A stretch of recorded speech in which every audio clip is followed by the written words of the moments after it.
Daripada segi hukum agama Islam, puasa ialah menahan diri daripada melakukan perkara-perkara yang membatalkan puasa. Bermula terbitnya subuh, terbitnya fajar, sehinggalah terbenamnya matahari, disertai dengan niat untuk berpuasa. Maka itu adalah puasa. Menahan melakukan perkara-perkara yang membatalkan puasa, bermula daripada terbit fajar shadiq hinggalah terbenam matahari. Puasa mempunyai makna yang maknawi dan mempunyai tujuan yang sangat besar. Sekiranya kita merenung dan mengamati dengan penuh perhatian, pasti kita akan merasa takjub dengan ibadat dan tujuan pensyariatan puasa itu sendiri. Dia mengandungi makna-makna yang kita sebut sebagai makna maknawi, yang terkandung, yang tersirat di dalamnya, rahsia-rahsia. Maka di antara rahsia-rahsia orang yang berpuasa, dia mengikat tali pengikat untuk menunjukkan keimanan yang sebenar sebagai seorang mukmin. Allah suruh puasa, puasalah. Maka tanda orang yang berpuasa itu, tanda orang yang beriman itu ialah puasa. Sanggup tidak makan, tidak minum, siang hari tak buat apa-apa dengan isteri dia, sebab puasa, perintah Allah. Sanggup itu kerana apa? Kerana Allah. Itu yang dikatakan sebagai berpuasa. Makanan banyak tapi tak boleh makan, sebab Allah suruh puasa. Itulah tanda iman. Tanda iman ni ialah taat kepada perintah Allah. Walaupun berat, perintah itu sangat berat. Itu yang saya katakan semalam di stadium. Itulah tanda-tanda orang bertakwa. Tanda orang bertakwa ialah orang yang redha dengan Tuhan. Kita selalu sebut takwa ni takut. Tak. Takwa tu bukan semata-mata takut. Takwa juga maknanya redha. Allah suruh semayang, semayang. Allah suruh puasa, puasa. Jangan banyak cakap. Nabi kata tasumu tasih lakum. Kamu berpuasa, kamu sihat. Dah, puasa je, nanti kamu sihat. Bila buat kajian, rupa-rupanya orang yang berpuasa ni insya-Allah dia tak kena penyakit nyanyuk. Orang yang rajin berpuasa akan dihindarkan daripada penyakit nyanyuk. Orang yang rajin senyum dan memaafkan orang lain lebih susah untuk mendapat sakit jantung daripada orang yang masam dan orang yang menyimpan dendam. Sebab tu kita jangan simpan dendam.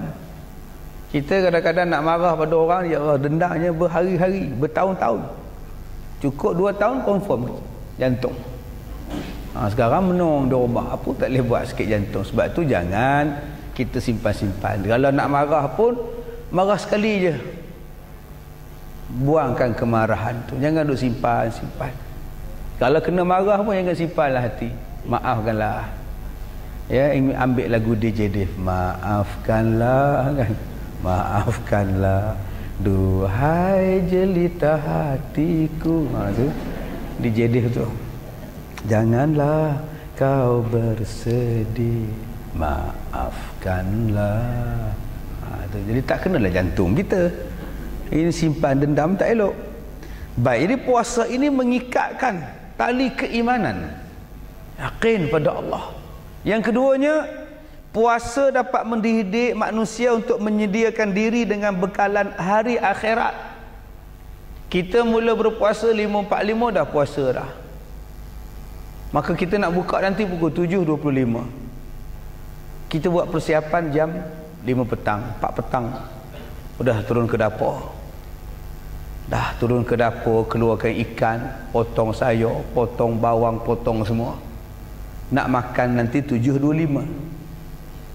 Untuk berbuka puasa kita buat siap juadah. Nanti kita nak mati, nak menghadap kepada Allah, apa pula juadah kita? Apa juadah kita ketika kita menghadap Tuhan? Mesti ada satu juga perasaan kita untuk membuat persiapan untuk bekalan kita. Dan yang ketiga, ibadat puasa dapat mentarbiah dan mendidik masyarakat supaya menghargai nikmat Allah, menghargai Allah Ta'ala bagi pada kita makanan. Bayangkan saudara-saudara kita yang susah makan, yang sakit, yang tak boleh makan, yang miskin, yang fakir, laparnya, ya Allah, lapar.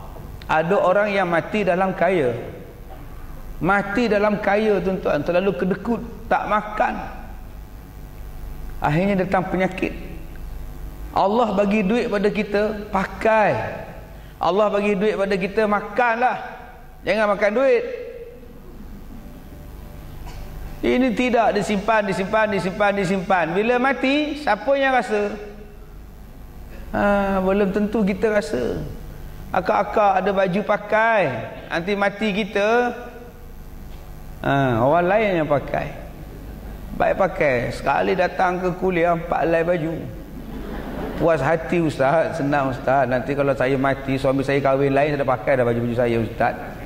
Ini tuan-tuan simpan. Nanti mati orang lain rasa. Harta yang kita ada ni tuan-tuan belum tentu kita punya. Baik, mula pensyariatan puasa. Mula difardukan ibadat puasa ialah pada bulan Sya'ban tahun yang kedua Hijri. Berdasarkan firman Allah di dalam suratul Baqarah ayat 185. Syahrul Ramadan alladzi unzila fihi al-Quran hudan lin-nasi wa bayyinatin minal huda wal furqan, kata Allah. Masa yang diwajibkan kamu berpuasa ialah pada bulan Ramadan yang padanya diturunkan Quran menjadi petunjuk bagi sekalian manusia dan menjadi keterangan yang menjelaskan petunjuk dan membezakan antara yang benar dengan yang salah. Maka turunlah ibadat puasa. Dan setiap umat-umat zaman dahulu ada puasanya masing-masing. Umat Nabi Ibrahim pun ada puasa, umat Nabi Isa pun ada puasa. Semua umat-umat ada puasa masing-masing. Sampailah kita ni umat Nabi Muhammad sallallahu alaihi wasallam ada puasanya. Diriwayatkan daripada Bukhari dan Muslim, Nabi sallallahu alaihi wasallam bersabda, dibina Islam atas 5 perkara: mengucap 2 kalimah syahadah, mendirikan solat, mengeluarkan zakat, mengerjakan haji, dan berpuasa di bulan Ramadan. Di sini tuan-tuan ada beberapa asas yang tuan-tuan kena faham. 5 asas. Pertama, mengucap 2 kalimah syahadah. Ini asas yang paling besar. Apa istimewanya mengucap 2 kalimah syahadah? Istimewanya bila kita mengucap, kita Islam. Istimewanya bila kita mengucap kalimah syahadah, semua benda baik yang kita buat ada pahala. Orang yang bukan Islam, baik macam mana pun tak ada pahala, sebab tak mengucap. Orang bukan Islam bina masjid, orang bukan Islam bantu anak yatim, orang bukan Islam sedekah, banyaknya kebajikan dia, tapi dia tak mengucap, tak ada makna. Baru ni saya ceramah di satu sekolah. Saya tanya, cikgu besar tu beritahu saya, sebelum saya datang ada kem motivasi. Jadi dia orang tanya pada pelajar-pelajar sekolah, okey, ada seorang Islam, ada seorang bukan Islam, kata guru besar ni.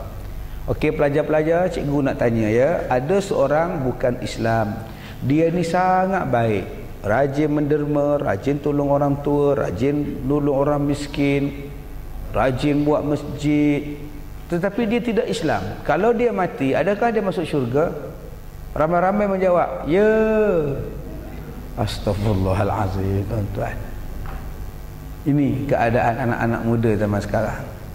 Dia kata asal nampak baik tu syurga lah. Dia tak nampak asas. Asasnya ialah tauhid, akidah. Bila kita mengucap 2 kalimah syahadah, kita adalah bersaudara. Kita adalah saudara. Itu kekuatan la ilaha illallah. Bila sebut bersaudara, walaupun merentasi sempadan, kita disuruh tolong menolong. Sebab kalimah la ilaha illallah lebih kuat daripada border sesebuah negara. Dia tidak ada sempadan. La ilaha illallah ni tidak ada sempadan. Andai kata dia mengucap dan sekarang dia berada rumah dia, rumah banglo di bulan, dia tetap saudara kita. Walaupun di bulan sekalipun. Kalau dia telefon, oi bantuan, air mineral tak ada, kena hantar tuan. Yang kamu kata duduk di bulan buat apa? Saya mencari ketenangan. Dia masih lagi saudara kita. Sebab tu kami di sekolah kami di Al-Barakah, kami tolong orang satu dunia tuan-tuan. Kita tak kira orang telefon. Baru ni orang telefon dari Kemboja, Ustaz tolong carikan dana untuk buka puasa. Kita orang nak buka puasa, duit tak ada, kita hantar. Walaupun merentasi beberapa buah negara, Thailand, Kemboja, Vietnam, merentasi, bantu. Kita tak kira tuan. Kita tak kira. Baru ni orang Palestin datang minta, aman Palestin datang, kita bagi sumbangan walaupun dia duduk di Palestin. Ya, buat apa kita nak mengira-mengira dia negara lain, kita negara kita, dana negara kita tak boleh keluar ke negara lain. Salah tuan-tuan. Kita saudara seagama kita. Kekuatan la ilaha illallah lagi kuat daripada kekuatan lain. Tu kekuatan